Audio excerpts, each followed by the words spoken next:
Well, the doctor does not want to perform surgery right now. He thinks it would be better to wait a couple of years, see if research can't catch up with what he's doing and make the odds of surgery even better. So he's just chosen to wait right now. Hung up the phone and thought, what better reasons to sit here and work on things like the American Heart Association, who raises money for research. It gave me a whole new meaning. So I asked Jeff to come speak at that function, and he did such a good job for us that this will be his 5th time to present that speech as he presented to you.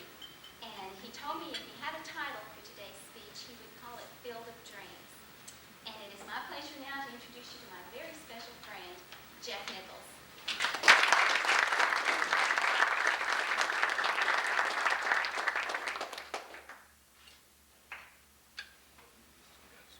Well, guys, most of you would want to be on the speaking tour too, if you had someone this beautiful. Hello, I'm Jeff Nichols. Most of you don't know me, but because of your potential involvement in the American Heart Association, we were destined to meet. You would be a giver and needed to be thanked. I am a taker, and I came to say thanks. I really want to thank the Portland Lifestyle magazine and the Mirror newspaper. They did write up on me a few weeks ago. Since then, I have become famous. I never realized how large of a circulation they have, or how many important people read them. 3 weeks ago, I received a letter. It said, and I quote, "Don't give up.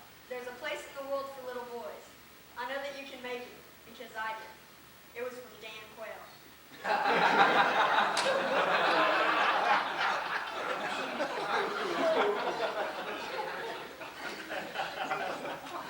day before yesterday, a card came in the mail and said, "If you see something you want, go for it. Be aggressive. Don't give up. Die hard," Saddam Hussein. The last time I spoke to a Rotary club, it was really something. I arrived at the country club with my beautiful escort, spotlights, TV cameras.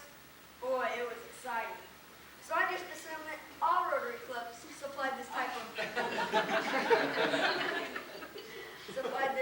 welcoming. Boy, it was something.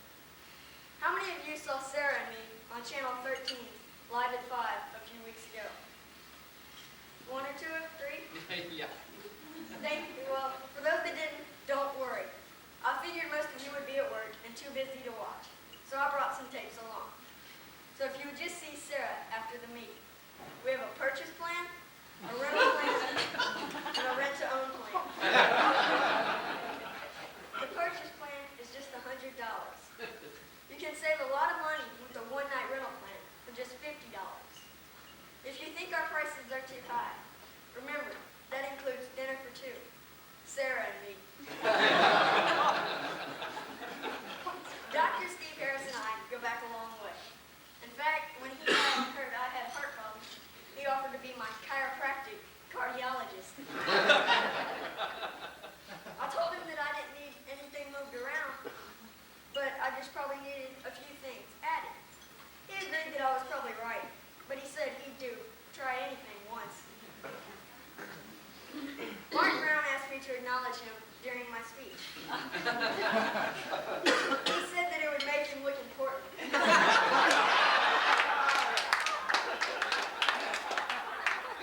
But I told him I didn't have time. A couple of reasons why I was chosen over everybody else to be here today. The big reason, there wasn't anybody else. The other reason is because of my involvement in stand-up comedy. Some of you are actually asking yourself, how long has he been doing stand-up comedy? I feel that I should share with you that I am awaiting an official invitation to be on The Tonight Show. In fact, I've been waiting 3 months for Jay Leno to return my call. If he doesn't call by the end of the year, I'll be forced to cancel him from my schedule and go on to bigger and better things. You know, being a heart patient isn't all that bad. In fact, I enjoy 3 privileges that most everybody in the world is envious of. First of all, most girls want to know what diet I'm on to keep my weight down. Why are you so skinny? How do you do it? Number two, people tell me that I don't look my age. So young, so youthful. Some say, Jeffrey, you look so immature. I suppose that means young. Number three, being a heart patient, people are always feeling sorry for me. And everybody I know likes attention. So the big three today is diet, youth, and attention. And I've got all three. And you know, I've noticed at school, all the girls my age like the guys that are macho. You know, tall, dark, and handsome. Well, being a heart patient, I've had to settle for short, light, and cute. I guess 3 out of 4 is not bad. When I was born, the doctor thought that I was just a large C-section baby that didn't get all the fluid out of his lungs, but that I would be all right in a week to 10 days. At the end of 1 week, the doctors began to suspect something might be wrong with my heart. My cardiologist, Dr. Nichols, had checked me over and had me transferred out. It would be the first of many trips at Texas Children's Hospital. After further testing, they discovered that one lung had collapsed in the upper lobe and was overextended in the lower. The cath showed that I had pseudo-truncus, which means no pulmonary artery. Only small blood vessels were taking the blood to my lungs. There was a hole between the bottom chambers of my heart that turned out to be a blessing in disguise, because that allowed the red and the blue bloods to mix. Now I had a system that would work. We just weren't sure what would happen. I spent 5 weeks in intensive care on a respirator and had lots of tubes and equipment. I lost 2 pounds during that time. That was the beginning of my famous weight loss program that was to follow me through life. I lost 20% of my body weight in just 30 days. As young as I was beginning to see that Texas Children's was going to be my kind of place. On Thanksgiving Day, I was transferred to intermediate care and was still on oxygen. Later, the nurses could not get my visual attention and thought all the long time on oxygen had made me blind. Test proved otherwise. Actually, what it was, I was in deep, deep concentration. I was working on a speech for the day. On December 16, 1977, I went home. My mom spent 2.5 hours of every 4 hours taking care of me. She fed me every hour around the clock. While in the hospital, I was fed on a milk drip. Well, during that, I forgot how to suck. Talking about the pits, a baby that can't suck? Because of that, Mom had to learn how to put a tube down my nose and my stomach so I could eat. I remember wanting to ask Mom if we were having fun yet. On January 6, 1978, I went back to the hospital for another 10 days. Nothing important. They just thought I was dying. My parents were then informed that I would be in and out of the hospital for almost every little thing. I actually stayed below for a whole year before I went back to the hospital in December 1978. Well, after that, the years began to pass. I became stronger and bigger, not to mention sweeter. I had gained my 2 pounds back and was well on my way to becoming big. The tube and the nose meals gave way to Jack in the Box. I understood early in life why people like to eat out. As I began to grow, my lungs had difficulty receiving oxygenated blood because of heart effect. I began to get weaker and short of breath, so my doctor knew that I would soon need corrective surgery. Dr. Cooley was asked to do the surgery. His mission was to try to connect a small blood vessel with the conduit. If not, then he would install a Cooley shunt. I didn't come to be known. Once they opened my massive chest, in June of '86, Dr. Cooley was only able to do the shunt. He told my parents that in a few years I would probably need additional surgery. I was 8 years old at the time. It was easy to tell that their surgery did me some good, because in PE, I was now able to outrun most of the girls. About 2 months ago, Dr. Nichols, after doing the heart cath, said that I would need additional surgery. The girls were starting to outrun me again. Dr. Rule, who was on Dr. Cooley's team, would be the best surgeon, since he had been doing this type of surgery for about 5 years. Dr. Rule was on vacation at the time and would be for 2 weeks. We scheduled the surgery for 3 days after he returned. My parents received a phone call the morning of the surgery, and Dr. Rule said that he would not do the surgery, that more research needed to be done, and that I needed to wait a while. Well, one thing in life I've learned to do is to wait.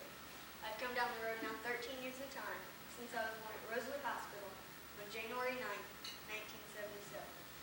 I certainly didn't expect you to show up today with all these birthday presents, but my address is available upon request, and my selections are at Toys R Us. Actually, today is not my birthday. When I first gave this speech, it was my birthday.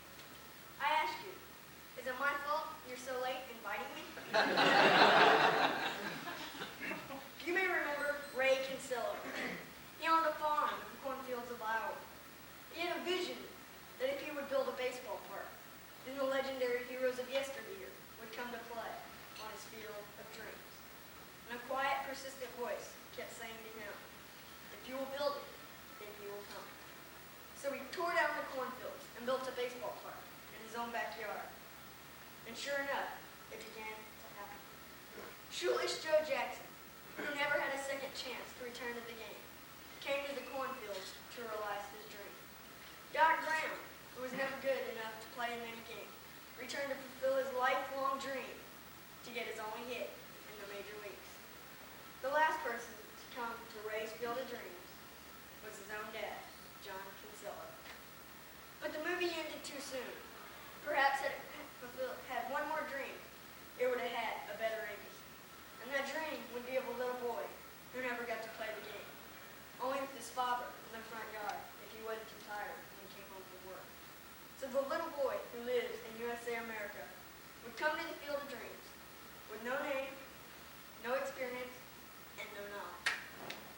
But his heart would quicken as the ump said, play ball. His eyes would sparkle at the crack of a bat. And his dreams would be fulfilled as he ran the bases to the roar of the crowd. The point of the Field of Dreams was simply this. If you believe in the impossible, then the incredible can come true. Had I been born at the time of my older brother, the doctors would have looked at my life and said, oh, that's impossible. But if I live to be 30 years old, the same doctors will have to look back and say, oh, that's incredible. Because of research today, and because of you, and because you care, then the incredible can come true. At the baseball park, they will lead us to believe that dreams are what life is made of. But at the American Heart Association, we have learned so well that life is what dreams are made of. Dr. Graham finally discovered, when he came to the Field of Dreams, that his real ambition in life was not getting a hit in the majors, but his real dream was doing exactly what he did in real life, helping the little children to get well, be happy, and build a better life. So I want to thank you for what you are doing and what you are building. Because of what you are building, myself and 1,000 more like me are able to come to our Field of Dreams. And a quiet little voice